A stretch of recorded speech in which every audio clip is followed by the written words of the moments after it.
Hak Asasi Manusia menyatakan konflik di Pulau Rempang sudah muncul sejak sebelum ditetapkannya proyek strategis nasional di daerah tersebut. Komnas HAM meminta tidak dilakukan penggusuran untuk menyelesaikan kasus ini. Komisioner Komnas HAM, Saurlin Siagian menyebut konflik di Rempang sudah muncul sejak lama. Selain masalah komunikasi, konflik ini muncul karena ada yang tak beres dengan kebijakan negara.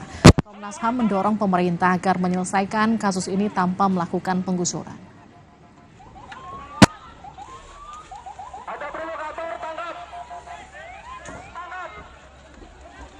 Kita lacak seluruh konflik agraria itu nggak jauh-jauh Bapak Ibu. Di tempat yang sama, di lokasi yang sama, dengan orang-orang yang sama. Termasuk Rempang. Rempang itu sebelum PSN juga sudah berdinamika di sana. Dan kebetulan aja tidak mendapatkan perhatian besar.